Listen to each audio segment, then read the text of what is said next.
Hello everyone, welcome to another video. Subscribe to the channel if you have not already and make sure to drop a like, comment and subscribe. We're trying to reach 1,000 subscribers by the end of the year, so your support would be much appreciated. Today we'll be talking about the Homestead truck race. This was the annual drivers only broadcast that we have seen Fox do in the Xfinity series in years past. But with the CW taking over that series entirely, drivers only has moved over to the truck series. Because of it, I was really looking forward to this race, not just because Homestead is one of my favorite tracks right now, but also because we won't have to listen to Jamie Little play-by-play. Again, I have nothing against Jamie Little. She's a great pit reporter, but she's just not built for play-by-play, I'm sorry. And good thing she wasn't in the booth for this one race, because it was a banger. And it aired on the main Fox network too, just a perfect storm all around if you ask me.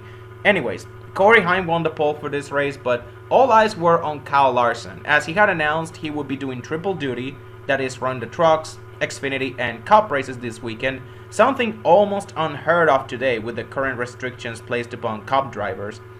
And with this being one of his best tracks, some of us had him pulling a Kyle Busch and outright sweeping the entire weekend. That being said, it didn't go as smooth sailing as we might have thought it would, as he had to do battle with not only Heim, but also Lane Riggs, Ty Majeski, and Stuart Friesen throughout the first two stages.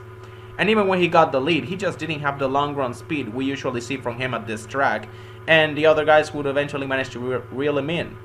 That's how Corey Heim managed to win stage 1, by having the long run speed to outduel Larson in the closing laps of that run.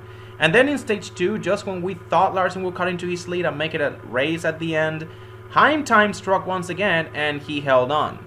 So Corey Heim swept both stages, getting the better of Larson head-to-head on both occasions, and stage 3 got even more difficult for Young Money, not only because we saw drivers like Ross Chastain and Daniel Hemrick make their way into the top 5, adding 2 more drivers Larson had to worry about, but also Lane Riggs, who had a slow stop in stage 1 that dropped him out of the top 10 for a while.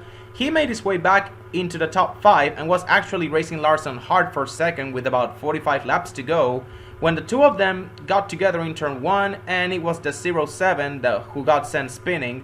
Larson lost all of his track position, leaving him to work his way up throughout the field. And while it's always fun to watch Kyle Larson just go to work and pass everyone left and right, and again, tonight was no exception, I thought at first he just didn't have the speed to quickly make up the lost ground. I mean, with 10 laps to go, he was running 3 seconds back in 6. Even with Corey Heim's truck shutting up with 20 to go and losing the lead for a couple of laps, he got the lead right back from Chastain and Lane Riggs, and he looked to be on his way to win.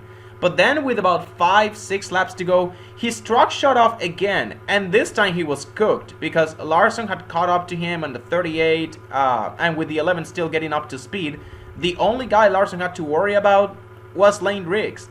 And with the speed Larson had in the closing laps, that long run speed again, that long run speed we've gotten used to seeing from him at Homestead, it finally came back in the closing laps of the race. I'm sorry, but Lane just had no chance. So yeah, you can say Corey Heim had this race won if his truck didn't shut off at all and Larson caught a break at the end, and that's a fair point to make. I won't push you back on it that much. Hell, if his truck didn't shut off twice, Corey Heim would have still won, because like I said, after it shut off the first time, he got by Ross Chastain and Riggs to take the lead back with relative ease. So if he didn't have those issues, Larson would have finished second at best. But that's the thing that many people overlook when they say it was a Mickey Mouse win, as if Larson just backed into it. Larson had the second best truck that night. Yeah, Heim was the guy to beat by far, but Larson was in the mix all along. It was him, the 11, and the 38 of Lane Riggs, the 3 best guys that day. And wouldn't you know it, they all finished in the top 3. So to call this a pure luck win and leave it at that is just blasphemy. Larson had to claw his way back from 22nd to the front over those final 40 laps after his spin to even have a chance to capitalize on whatever issue the leader might potentially have, or in this case, had. And even when Corey Heim had the troubles he did, it wasn't over yet because remember, Lane Riggs was there as well. It was a 3-man race for the win at the end. So yeah, you can say Larson cut a little bit of a break there, and that's fair. It doesn't matter how fast you are or how perfect your execution is, sometimes you need lady luck on your side to get you over the hump, but this win was 100% earned. And it was a pretty epic race too, one of the best truck races I've watched in a long time. Hell, this is one of the best Homestead races I've watched in the last 10 years, even if you include Cup and Xfinity. Which is saying a lot because this track has had a couple of bangers over the years, including, of course, the last time NASCAR raced at this track, where we saw Tyler Reddick's full send on turns 3 and 4 of the final lap of last year's playoff Cup race. I'm obviously not saying this race was better than last year's Cup race, but as far as I can remember, across all 3 National Series, yeah, Friday's truck race was definitely top 5 in the last 10 years, or at least it has a case.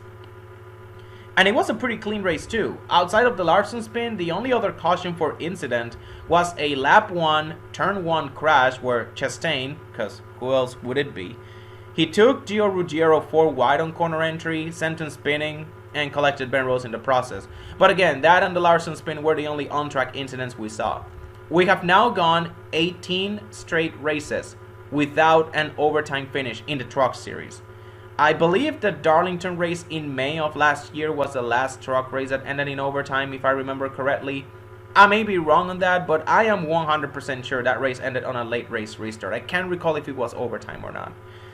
And I'm surprised that not more people are talking about this, considering that not too long ago we were nicknaming the Truck Series ARCA 2.0, but more often than not, they have produced some clean racing for almost a year now.